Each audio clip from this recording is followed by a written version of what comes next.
নমস্কার, কেমন আছো সবাই? আশা করছি সবাই ভালো আছো, আর আমিও খুব খুব খুব ভালো আছি।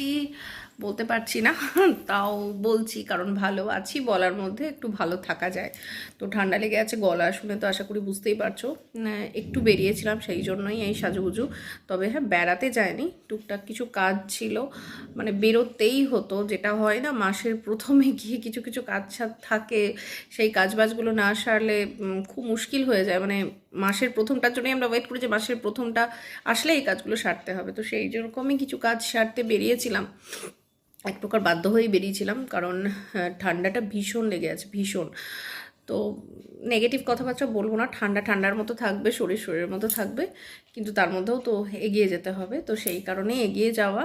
তো খাওয়া দাওয়ার এতটুকু রুচি নেই, এতটুকু ইচ্ছে নেই সকালবেলায়, মানে কোনো রকমে জাস্ট ভাতটুকু খেতে হবে ওষুধ খাওয়ার জন্যে, তাই খেয়েছি। তা না হলে একদমই না। তাতে আবার ছেলের সামনে পরীক্ষা, ছেলেরও শরীর ভালো নেই, ছেলেরও জ্বর, মানে যা তা ব্যাপার। তো যাই হোক, সব মিলিয়ে চলছে। তো সেই চলাটাকেই চালিয়ে নিয়ে যাওয়ার জন্য তো খাওয়া দাওয়া যতটুকু সম্ভব করতে হবে।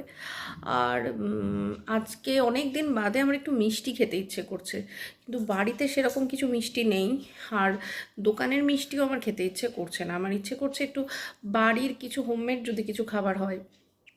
আর শীত পড়ে গেছে, পিঠে হয়নি এখনও বাড়িতে আমার, এটা একটা এক্সেপশনাল ব্যাপার। আগে আমি পিঠে খেতে এত ভালোবাসতাম যে শীত আসার আগেই আমার বাড়িতে পিঠে শুরু হয়ে যেত। তো এখন শীত এতদিন কেটে গিয়েও আমি পিঠে বানাতে পারিনি, কারণ ইদানিংকালে কী হয়েছে, মিষ্টি জাতীয় খাবারগুলো আমি খুব একটা ভালোবেসে খেতে পারছি না। তবে হ্যাঁ, শীতের যে খাবারগুলো সেগুলো খাবার ইচ্ছে আছে এবং খেতে ইচ্ছে করছে। তো আজকে সেরকমই একটা দিন, আজকে একটু খেতে ইচ্ছে করছে। তো ভাবছি যে একটুখানি হালকা ফুলকা, খুব তাড়াতাড়ি হবে, চটজলদি হবে, খুব একটা খাটতে হবে না, আবার বেশ মুখেও একটু স্বাদটা লাগবে, সেরকমই কিছু বানাবো। কারণ ছেলে একটু মিষ্টি খেতে চাইছে, আর ও ও শীতের সমস্ত খাবারগুলোই খেতে খুব ভালোবাসে, যে কোনো রকমের পিঠে পুলি পায়েস। তো সেই রকমই একটা প্রিপারেশন বানাবো। এই প্রিপারেশনটা মানে এখনও অবধি যারা যারা খেয়েছে তাদের তাদের তো খুব ভালো লেগেছে। আশা করছি তোমাদেরও খুব ভালো লাগবে। সরি, আশা করছি তোমাদেরও খুব ভালো লাগবে। তো চলো তোমাদেরকে সঙ্গে নিয়ে রান্নাঘরে যাই, আর রান্নাটা চট করে করে ফেলি, আর খুব তাড়াতাড়ি হয়ে যাবে, এতটাই তাড়াতাড়ি হয়ে যাবে যে তোমাদেরকে বলে বোঝাতে পারবো না। আর আমি আজকে যেটা বানাবো, আমি জানি না কে কে বানিয়েছো বাড়িতে, করার পরে তোমরা বলো যে তোমরা আগে কখনো এই প্রিপারেশনটা খেয়েছো কিনা, বা বাড়িতে বানিয়েছো কিনা, বা কারো হাতে খেয়েছো কি। তাহলে খুব ভালো লাগবে যে আমার কোনো একটা রান্না যেটা আমি করছি বা আমি করি বাড়িতে, সেটা তোমরাও আগে করেছো, সেটা জেনে ভালো লাগবে। সরি, গলাটা খুব খুসখুস করছে। তো যাই হোক, চলো রান্নাঘরে যাওয়া যাক, আর চট জলদি রান্নাটা করে ফেলি। আর রান্নাটা করে ফেলে, যদিও পায়েস পিঠে পুলি এগুলো সবাই ঠান্ডা ঠান্ডা খেতে ভালোবাসে, তবে আমার হাজব্যান্ড মানে তোমাদের দাদাভাই কিন্তু পায়েস টায়েস হলে না একটু একটু গরম গরম খেতেই পছন্দ করে। সেই কারণে এখন করছি, তা না হলে হয়তো আগেই করে ফেলতাম। আমার আবার ঠান্ডাটাই ভালো লাগে, তবে আমি যখন খাবো সেই সময় অলমোস্ট ঠান্ডা হয়ে যাবে। তবে ঠান্ডা মানে একদম ঠান্ডা হয়ে যাবে না, কারণ একদম ঠান্ডা তো আমি খেতে পারবও না, কারণ যা অবস্থা। তবে যেটুকু থাকবে স্বাভাবিক টেম্পারেচারে থাকবে সেটাই খেয়ে নেব। তো তোমাদের সঙ্গে নিয়ে চট করে চলে যাই আপাতত রান্নাঘরে, আর রান্নাটা খুব তাড়াতাড়ি করে ফেলি। তাহলে সঙ্গে থাকো আর দেখতে থাকো। তো এবার রান্নাঘরে চলে এসেছি, আর আমি আজকে বানাচ্ছি বাঁধাকপির পায়েস। তো আমি একটা কড়াই চাপিয়ে দিয়েছি, আর তার মধ্যে বেশ কিছুটা ঘি দিয়ে দিচ্ছি। ঠান্ডায় ঘিয়ের অবস্থা বুঝতেই পারছো, ঘি একবারে জমে গেছে। তো তাও দিলাম মোটামুটি ঘি। আর এই দেখো, বাঁধাকপিটাকে আমি পুরো একটা স্ট্রেনারের সাহায্যে কুড়িয়ে নিয়েছি। এবার ঘিটা একটু গরম হয়ে গেলে তার মধ্যে বাঁধাকপিটা দিয়ে দিচ্ছি, দিয়ে এটাকে ভালো করে একদম গ্যাসের ফ্লেমটাকে কমিয়ে দিয়ে এটাকে নাড়াচাড়া করব। মানে একটা স্যালো ফ্রাই মতো হবে, যাতে বাঁধাকপির মধ্যে যে গন্ধটা থাকে সেটা যাতে চলে যায়। আর এইভাবে বাঁধাকপিটা যদি একদম জিরিজিরি করে কুড়িয়ে নিতে পারো, তাহলে কিন্তু এটার টেস্টটা বহুগুণ বেড়ে যায়। এদিকে দেখো, আমার কিন্তু বাঁধাকপি ভাজাটা অলমোস্ট হয়েই গেছে। আর কিছু করার নেই। এবার এটাকে সরিয়ে রেখে দুধের মধ্যে এটা দিয়ে দেবো। ইতিমধ্যে আমি যেটা করেছি 500 লিটার মানে 500 লিটার দুধ মানে অর্ধেক হাফ কেজি দুধ আমি কিন্তু অলরেডি গরম করে রেখেছিলাম আগে। এটা জাস্ট গরমই করা, এটা কিন্তু মানে আগে থেকে এটাকে দুধটাকে মানে ক্ষীর করে রাখা না।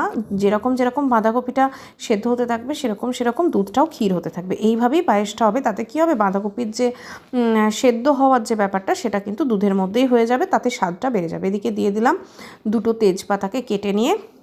এখানে আর বিশেষ কিছুই খাটনি নেই, এই পায়েসটা এত সুন্দর খেতে হয়। এখনও অবধি যারা যারা খেয়েছে তারা প্রত্যেকেই সুখ্যাতি করেছে। তো যাই হোক, এইভাবে আমি পায়েসটাকে এবার ভালোভাবে নাড়াচাড়া করতে থাকবো আর দুধটাকে ক্রমশ মেরে নেব। যতটা জাল দিয়ে দিয়ে দুধটাকে কমিয়ে নেওয়া যাবে এবং ক্ষীর করে নেওয়া যাবে ততই কিন্তু পায়েসের স্বাদ বেড়ে যাবে। এদিকে দেখো দুধটা কি সুন্দর ঘন হয়ে গেছে অনেকটাই।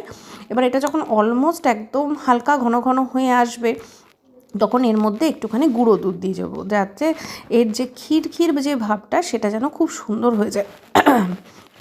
আমার কথা বলতে আজকে ভীষণ অসুবিধে হচ্ছে, মানে খালি গলাটা কেমন যেন ধরে যাচ্ছে এবং কথাগুলো কেমন জানি আটকে যাচ্ছে, এরকম হচ্ছে।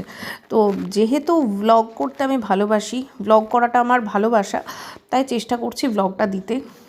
এদিকে দেখো আমি কিন্তু গুঁড়ো দুধটা দিয়ে দিয়েছি এবং গুলিয়েও নিয়েছি। আগে থেকে গুঁড়ো দুধটা জলে গুলিয়ে তারপর দেওয়ার কোনো দরকার নেই, এটা এমনিতেই গুলে যাবে, কোনো অসুবিধা নেই এবং একটা ক্ষীর ভাব নিয়ে আসবে। আশা করছি তোমাদের ভালো লাগছে আমার ভিডিওগুলো। যারা যারা আমার ভিডিও দেখছো প্লিজ একটু কমেন্ট করে জানাও কারা কারা ভিডিও দেখছো এবং তোমাদের কেমন লাগছে, তোমরা কী জাতীয় রান্না দেখতে চাও সেটাও আমাকে জানিও, তাহলে আমি সেই মতো রান্নাবান্না করে তোমাদের সঙ্গে শেয়ার করার চেষ্টা করব। আর এদিকে কিন্তু আমার পায়েসটা অলমোস্ট হয়ে এসেছে, কিন্তু আমি এখনও অবধি কিন্তু পায়েসে কোনো রকম মিষ্টি অ্যাড করিনি। তার কারণ এটা শীতের পায়েস, সাথে শীতের পায়েস শীতের মতো করেই বানাবো। এটা আমার মায়ের কথা। আমার মা শীতকালে যদি কখনো পায়েস করতেন, কোনো সময় তার মধ্যে চিনি ইউজ করতেন না, গুড় ইউজ করতেন। মানে গুড় মানে খেজুরের গুড়ের কথা বলছি। আমি এর মধ্যে ভিড়ে গুড় যেটা শক্ত সেই গুড়টা ইউজ করব, পাতলা গুড়টা ইউজ করছি না। আর অনেক সময় যেটা হয়, গুড় কিন্তু পায়েসের মধ্যে দিয়ে ফোটালে কেটে যায়।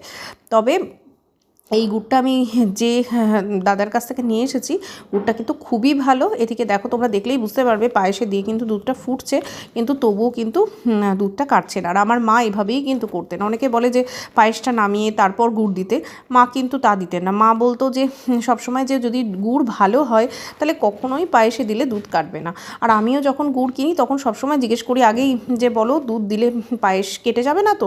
তো তারা বলে যে না, পায়েস কাটবে না। ওই একটা দুধের ডেলা ছিল, সেটা একটু হাত মানে খুন্তিটা দিয়ে নেড়ে নেড়ে দিলাম। আমার কিন্তু রান্না অলমোস্ট ডান। আর এর মধ্যে তোমরা চাইলে এলাচ দিতে পারো, তবে আমার গুড়ের গন্ধটা ভালো লাগে বলে আমি আর এলাচ দিলাম না।